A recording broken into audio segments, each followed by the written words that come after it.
Good morning, students. How are you? I hope you all are fit and healthy. So, students, take your science book. Come to the page number 116. Today we will going to continuing our chapter number 9, that is light.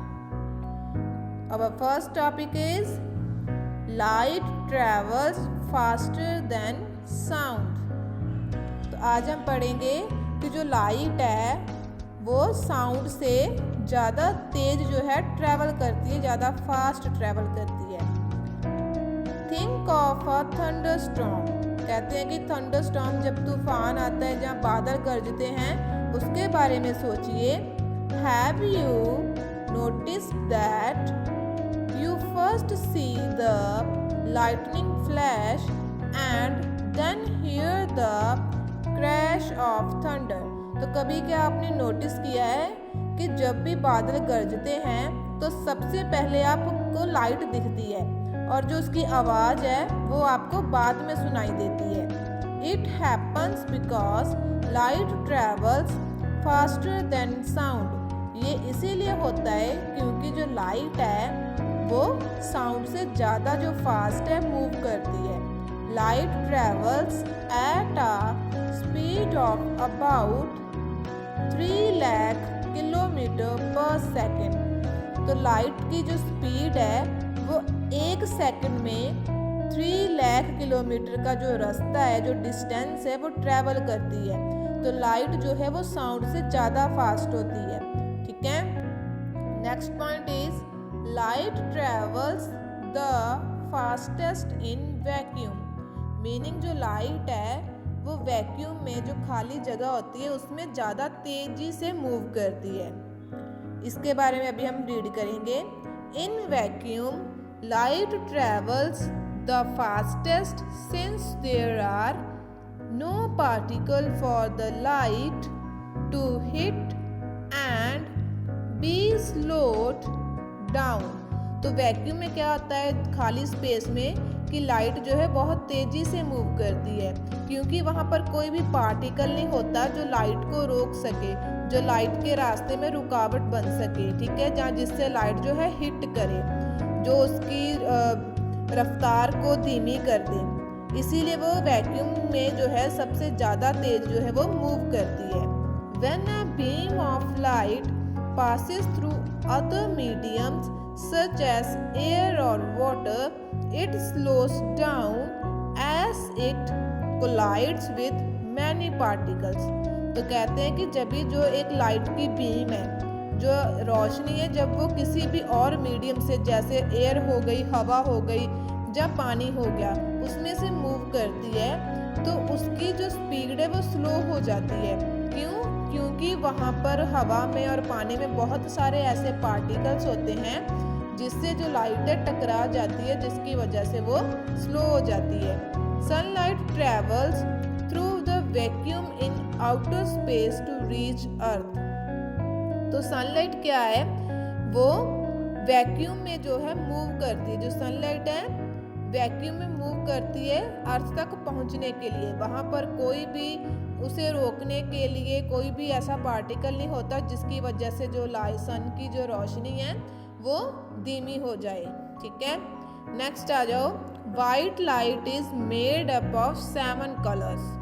कि जो white light होती है वो 7 colours से बनी होती है। White light और sunlight is made up of 7 colours: violet, indigo, blue, green, yellow, orange और रेड।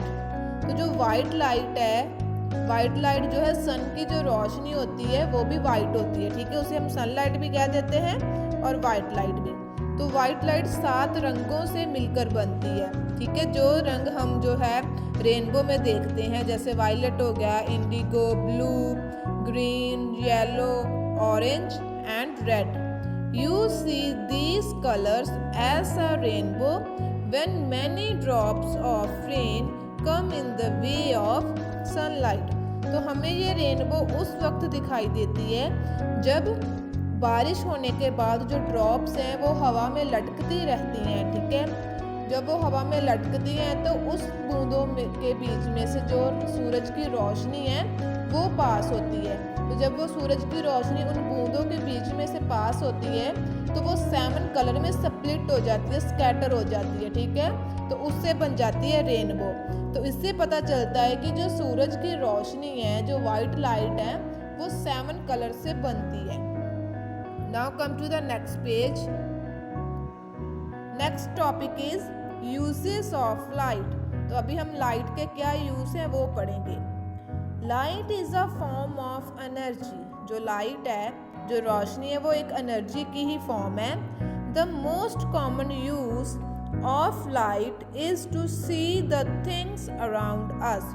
जो सबसे कॉमन यूज है लाइट का, सबसे कॉमन यूज क्या है कि हम उसकी वजह से, इसकी हेल्प के साथ चीज़ों को क्लियरली देख सकते हैं।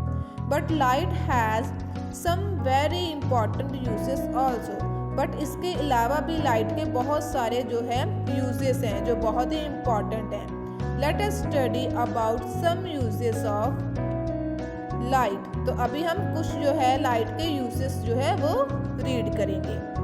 Plants use the light from the sun for the process of photosynthesis. तो जो प्लांट होते हैं, पौधे होते हैं, वो सूरज की रोशनी का यूज़ किस लिए करते हैं? फोटोसिंथेसिस का प्रोसेस करने के लिए, ठीक है। द फूड दस produced is consumed by human beings and animals. तो जो प्लांट्स हैं वो फोटोसिंथेसिस के प्रोसेस के लिए सूरज की रोशनी का यूज़ करते हैं। फोटोसिंथेसिस होता है जिसमें जो प्लांट्स हैं वो अपना भोजन, अपना फूड खुद बनाते हैं, और उस फूड को कौन खाता है? ह्यूमन बीइंग्स एंड एनिमल्स, ठीक है। तो वो जो सूरज की रोशनी है, सूरज की जो एनर्जी है, वो हमारी बॉडी में भी आएगी थ्रू द फूड। नेक्स्ट आ जाओ। Solar light is also used to produce electrical energy with the help of solar panels. तो जो सोलर लाइट है वो यूज़ किसके लिए की जाती है? इलेक्ट्रिकल एनर्जी के लिए, ठीक है। सोलर लाइट से हम क्या बनाते हैं? Electrical energy. किसकी हेल्प के साथ? सोलर पैनल की हेल्प के साथ। The solar energy is used in many ways such as to heat water, light street lamps and traffic lights. और जो सोलर एनर्जी है वो हम किस किस के लिए यूज़ करते हैं? हम बहुत सारे कामों के लिए यूज़ करते हैं, जैसे पानी को गर्म करने के लिए, जो स्ट्रीट के लैंप होते हैं जो उनको जलाने के लिए, ट्रैफिक लाइट को जलाने के लिए। Solar light is also used by solar cookers for cooking food. तो सोलर एनर्जी, जो सोलर लाइट होती है, वो जो सोलर कुकर है उनके द्वारा भी यूज़ की जाती है, जिसके हेल्प के साथ हम जो है खाना बना सकते हैं, ठीक है। और सोलर पैनल जो है वो किसकी हेल्प के साथ चलते हैं? सूरज की रोशनी की हेल्प के साथ। जैसे हमारे घरों की छतों पे अगर सोलर पैनल लगे हैं तो वो सबसे पहले सूरज की जो रोशनी है वो कंज्यूम करेंगे। उस एनर्जी को वो किस में कन्वर्ट करेंगे? इलेक्ट्रिकल एनर्जी में, जिसकी वजह से हमारे घर में जो है बिजली आएगी। नेक्स्ट है we click pictures using cameras by using light falling on the object. तो जब हम पिक्चर्स क्लिक करते हैं कैमरे से तो हम देखते हैं कि उसमें से एक लाइट फ्लैश होती है, ठीक है, जो ऑब्जेक्ट पर पड़ती है, जिसकी वजह से जो पिक है, जो फोटोग्राफ है, वो बहुत ही क्लियर आती है। तो जो रोशनी है वो कैमरा भी जो है यूज़ करता है। Okay, now come to the next page. Next topic is shadow. Shadow होता है जो कि हमारा जो परछावा होता है। Shadow are formed because light cannot pass through an object. Shadow तब बनता है जब लाइट किसी ऑब्जेक्ट के अंदर से पास नहीं हो सकती। As light always travel in a straight line, when an object blocks it, the light falling on the object cannot reach the other side, and therefore that particular region becomes dark and the rest of the area is lightened, as there is nothing to stop the light from passing through that area. तो क्या होता है कि जब light जब straight line में travel कर रही होती है तो अगर कोई भी ऑब्जेक्ट उसे रोक देता है, ब्लॉक कर देता है लाइट को, तो क्या होता है, वो लाइट उस ऑब्जेक्ट पर पहुंच ही नहीं पाती। ठीक है, जैसे फॉर एग्जांपल हमारी बॉडी है, अगर हम धूप में खड़े हैं तो हमारी बॉडी के अंदर से जो रोशनी है वो नहीं गुजरेगी, जो रोशनी है वो हमारी बॉडी के साइडों से जो है पास होगी, जिसकी वजह से जो हमारी बॉडी का जो हिस्सा है वो ब्लैक होकर, डार्क होकर हमें ज़मीन पर दिखाई देता है, बिकॉज हमारी बॉडी के अंदर से जो लाइट है वो पास नहीं होती। तो इसीलिए जिस ऑब्जेक्ट के अंदर से जो लाइट है वो पास नहीं होती, वो हिस्सा हमें डार्क दिखाई देता है, और यहाँ से लाइट पास होती है वो हिस्सा हमें रोशनी वाला दिखाई देता है। The shadow could be formed on the screen, a wall or on the ground.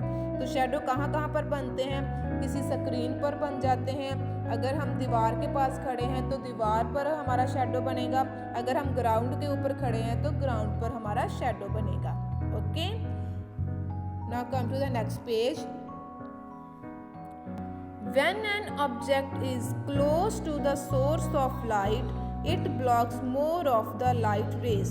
तो कहते हैं कि जब कोई भी ऑब्जेक्ट लाइट के सोर्स से, जिस चीज़ से हम लाइट डाल रहे हैं वो अगर बहुत क्लोज है, तो वो क्या होगा कि वो जो लाइट की बहुत सारी रेस को ब्लॉक कर देगा। ठीक है, the object then makes a big shadow. तो फिर उस ऑब्जेक्ट का जो शैडो है, जो परछावां है, वो बड़ा बनेगा अगर ऑब्जेक्ट जो है वो बहुत ही क्लोज है, बहुत ही पास है। When the object is far away from the source of light, it blocks a lesser amount of light and thus forms a smaller shadow. अगर ऑब्जेक्ट जो है वो बहुत दूर है सोर्स ऑफ लाइट से, तो वो क्या होगा, कम जो लाइट है वो ब्लॉक करेगा, जिसकी वजह से जो शैडो है वो बहुत ही छोटा बनेगा। This has been explained below with the help of picture. तो देखो नीचे आपको दो पिक्चर्स दी गई हैं इसको समझाने के लिए। देखो नीचे है लिखा है object is close to the source of light. जैसे ये बैटरी है, जो बुक है वो इसके बहुत ही क्लोज रखी हुई है, बहुत ही पास है, तो इससे क्या हो रहा है, जो लाइट है वो ब्लॉक हो रही है, जिसकी वजह से देखो शैडो जो है कितना बड़ा दिखाई दे रहा है। ऑन द अदर साइड देखो जो बुक है वो लाइट से बहुत ही दूर है। ठीक है, बहुत ही लार्ज डिस्टेंस पर है, जिसकी वजह से क्या हो रहा है, जो लाइट है वो कम ब्लॉक हो रही है और जो शैडो है बहुत ही छोटा बन रहा है। ओके, सो स्टूडेंट्स, ये आपका चैप्टर नंबर जो 9 है यहीं पर फिनिश होता है। सभी ने इस चैप्टर को अच्छे से रीड कर लेना है। Okay students, okay, bye bye, take care, have a nice day.